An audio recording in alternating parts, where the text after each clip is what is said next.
My name is Avery Grant, and at 27, I was never supposed to end up on Forbes 30 under 30. At least not according to Nathan. He used to call me his safe space, like I was a warm, weighted blanket instead of a person with wild ideas and reckless ambition. I wore that title like a badge at first: safe, supportive, predictable. The kind of woman you marry when you're tired of chasing chaos. But somewhere along the line, safe became boring, and supportive turned into not enough. The night he left me, he didn't even bother to hide the real reason. "It's not that I don't love you, Ave," he said, refusing to meet my eyes. "I just think I need someone who pushes me, who matches me. You're comfortable, but she's driven. She gets what I'm trying to build." She, Madison, the networking queen from his startup's marketing team. I'd watched her circle him for months like a hawk with a business degree and a ring-size calculator. I didn't cry, not that night.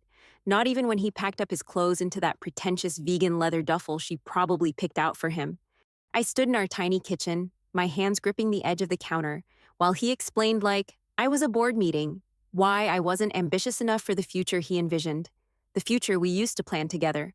I remember staring at the cheap IKEA clock above the sink, the second hand ticking like a countdown. Tick. You've been replaced. Tick. He thinks you're small. Tick. He thinks she's better.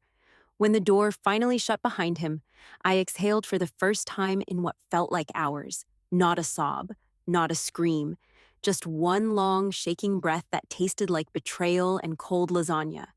And then I opened my laptop, because if he wanted ambition, I was going to become the very definition of it. Ambition was never the problem. I've had it since I was 12 and started a side hustle selling custom-painted phone cases at my middle school. By 14, I was running an Etsy shop. By 16, I had a spreadsheet that tracked every cent I made walking dogs, tutoring algebra, and editing college essays. But I wasn't loud about it. I didn't talk in LinkedIn slogans or quote Elon Musk like scripture. I just worked quietly, relentlessly, while the world handed microphones to louder people. Nathan was one of those people. We met in a business ethics class at Georgetown. He sat in the back, always arriving late, always raising his hand with a perfectly timed opinion that made the professor pause and say, "Interesting point." He wasn't smarter than the rest of us. He just knew how to sound like he was. And he knew how to sell himself like a walking pitch deck in designer boots. I was the opposite. I sat in the second row. I took notes. I researched like it was religion. The first time we talked, I corrected a statistic he misquoted in class. He smirked and asked me out for coffee. I didn't know then that it was a pattern, that Nathan loved to surround himself with smart people as long as he could stay the loudest in the room. We started dating sophomore year. At first, it felt like we were building something together. He had the charisma. I had the numbers. When he launched his first startup junior year, some overhyped app to match freelancers with project gigs, I offered to help with the back-end data modeling. I wasn't looking for credit. I genuinely believed in the vision. But the minute the press came calling, it was all his vision, his idea, his hustle. "That's how the game works, Abe," he said when I confronted him after the third interview where he never mentioned me. "I'm the face. You're the engine. We both win." And like a fool, I accepted that. I graduated with a dual degree in business and data analytics, summa cum laude. Nathan barely scraped a 3.0, but he got venture capital funding from his cousin's firm and a write-up in TechSign. My offers were from companies you've never heard of. Solid pay, steady work, zero hype. Nathan wanted to move to New York. "That's where the action is," he said. "You could freelance. Help me full-time, maybe." So I did. I turned down the job at Gray and Harbor, one of the top consulting firms, because Nathan said we had a future and we needed flexibility. I took contract gigs, I handled his startup's analytics for free, then for a stipend, then for equity that never quite materialized. "You're a builder," he used to say. "That's why I love you. You make the boring stuff magic." Boring stuff. I built his first customer acquisition model. I built the system that auto-ranked contractor reviews and cut churn by 40%. I built the dashboard that impressed the second-round investors enough to give him a six-figure runway. And every time someone asked about his team, he called me his girlfriend, as if I was just the supportive partner making smoothies and sending invoices. But I didn't walk away, not even when I started noticing how Madison looked at him during team meetings, how she laughed too loudly at his jokes, how he started dressing sharper, talking bigger. "She's just intense," he'd say. She reminds me of you, honestly, when we first met. Like that was a compliment. Like I should be flattered he was circling back to the younger, hungrier version of me. But I wasn't hungry anymore. I was starving. Starving for acknowledgement. For something with my name on it. I got scraps. Thanks to Avery, mentioned in footnotes. Back-end credit on a pitch deck that never got shown. And still, I stayed. Because I thought love was about sacrifice, about building something together, even if your name never ended up on the door. Until the night he left. It was 2 days after I'd landed a freelance contract with a new AI-powered SaaS company, my biggest client yet. I was excited. I came home with takeout, ready to tell him all about it. He was already packed. Av, listen. You deserve someone who sees how amazing you are, but I need someone who wants more. More than what? I wanted to scream. More than building your company? More than giving up my career path? More than staying up until 3 a.m., rewriting your investor memo while you played Call of Duty to relax? But I didn't scream. I just asked, is it Madison? He hesitated. That was enough. I'm not mad, I said, even though I was. I just hope when she realizes she's building your dream alone too, she runs before it's too late. He said nothing, just left. And for the first time in 5 years, I had an apartment to myself, a laptop full of ideas, and nothing left to lose. So I started building again. But this time, it would be mine.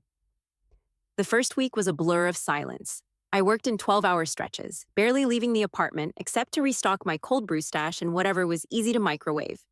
The kitchen still smelled like Nathan's cologne, faint traces lingering on the sleeves of a hoodie he'd forgotten, and I hadn't thrown away.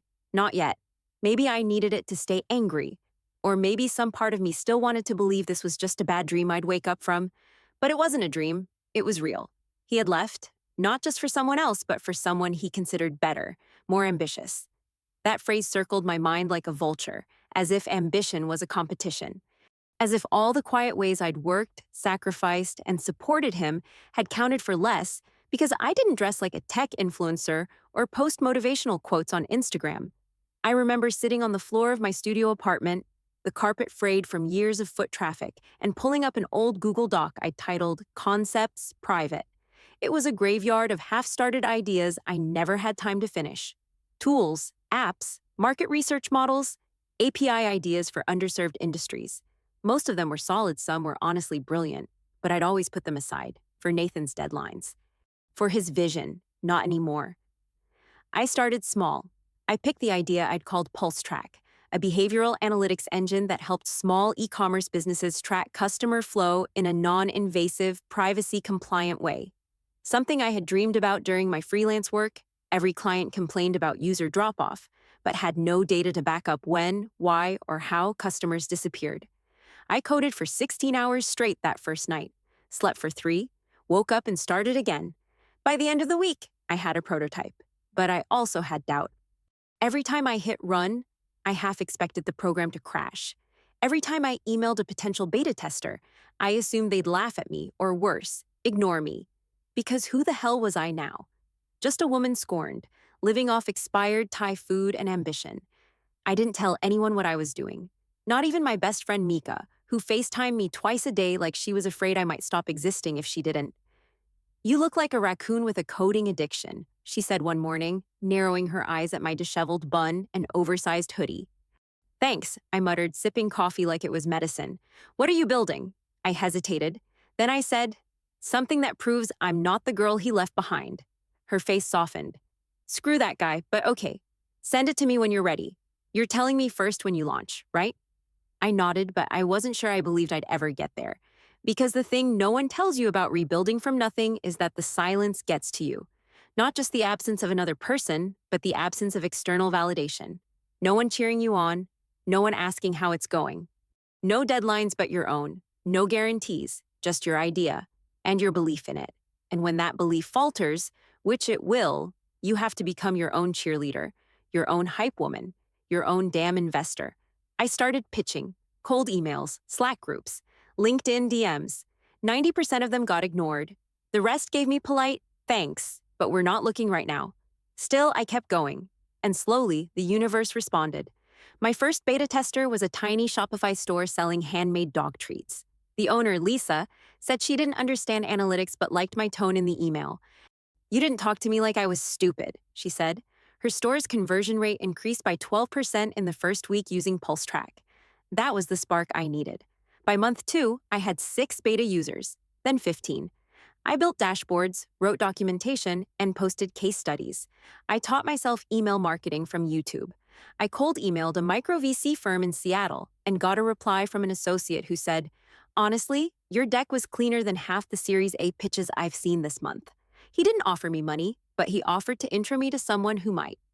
By the end of month 3, I had $10,000 in seed funding, a dozen paying customers, and a completely different look in the mirror.